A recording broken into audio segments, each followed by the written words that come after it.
किसी ने बड़े कमाल की बात कही है कि घमंड मत करना कि हम दूसरों को खिला रहे हैं, क्या पता हम खुद दूसरों के भाग्य से खा रहे हैं।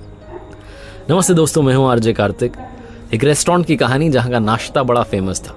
सुबह सुबह वहां बहुत भीड़ आती थी और उस भीड़ में एक आदमी आता था, चुपके से नाश्ता लेता था, खाता था और बिना पैसे दिए निकल जाता था। वहाँ का नाश्ता धीरे धीरे पॉपुलर होता जा रहा था, भीड़ बढ़ती जा रही थी। एक बिजनेसमैन था, उसने आना शुरू किया। पहले दिन उसे नाश्ता अच्छा लगा तो लगातार आने लगा और उसने ये चीज़ नोटिस की कि एक आदमी आ रहा है, चुपके से खा रहा है, निकल जा रहा है, पैसे नहीं दे रहा है। पहले दिन उसे लगा ठीक है भाई, आया होगा कोई। लगातार जब उसने देखा कि 4-5 दिन, हफ्ता हो गया, ये तो आता ही जाता है, इसका नुकसान कर रहा है रेस्टोरेंट वाले का, तो उससे रहा नहीं गया। वो गया रेस्टोरेंट के मालिक के बारे में पूछा। बोले कहाँ है? बोले वहाँ बैठे हुए हैं।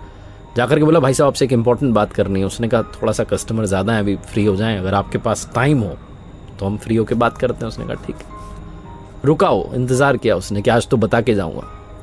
जब भीड़ कम हो गई, लोग कम हो गए, कस्टमर कम हो गए, तो गया फिर से मालिक के पास। बोला भाई साहब अब बात करनी है, इंपॉर्टेंट बात है, ध्यान से सुनना। बोले बताओ। बोले आपके यहाँ पर एक आदमी आता है, जब भी भीड़ पड़ती है ना नाश्ते के लिए, तो चुपके से आता है, नाश्ता लेता है, लेकिन पैसा नहीं देता, बिना पैसे दिए नाश्ता करके निकल जाता है। और 1-2 बार होता तो चल जाता, मैं हफ्ते भर से आ रहा हूं, वो रोज दिखता है, हफ्ते भर से आपका घाटा हो रहा है। तो रेस्टोरेंट वाला मुस्कुराने लगा। बोले भाई साहब आपने बात बताई है, साहब बताने वाले आप पहले इंसान नहीं है, मुझे बहुत लोगों ने बताया, और ये जो भीड़ आपको दिख रही है ना, उसी की वजह से भीड़ है। वो बिजनेसमैन था, उसने कहा क्या बात कर रहे हो आप, जो आदमी आपका घाटा कर रहा है, आपके उसकी वजह से भीड़ आई है। बोले हाँ, पहली बार जब मुझे किसी ने बताया ना कि यहाँ पर एक आदमी आता है, चुपके से नाश्ता लेता है, खाता है, बिना पैसे दिए चला जाता है, तो मैंने उसको फॉलो किया, उसका पीछा किया।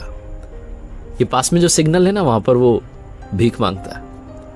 ना मैंने उसकी कभी इंसल्ट की, ना कभी उसे गलत कहा, ना कभी उसे भगाया, ना कभी उसे डांटा, मैंने कुछ बोला ही नहीं।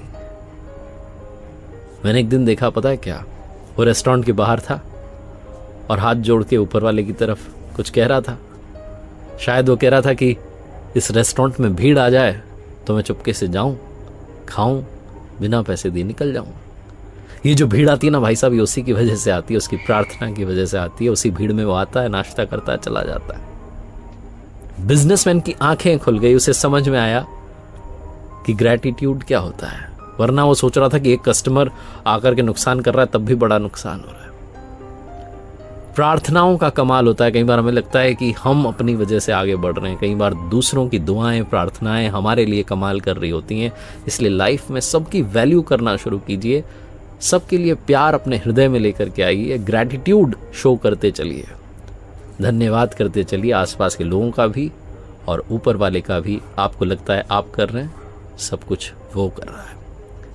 एक बार फिर से वही बात कहूंगा जो अक्सर कहता हूं, ऊपर वाले के आशीर्वाद, अपनी मेहनत और अपनों के प्यार के साथ कर दिखाओ कुछ ऐसा कि दुनिया करना चाहे आपके जैसा। देखते रहिए हर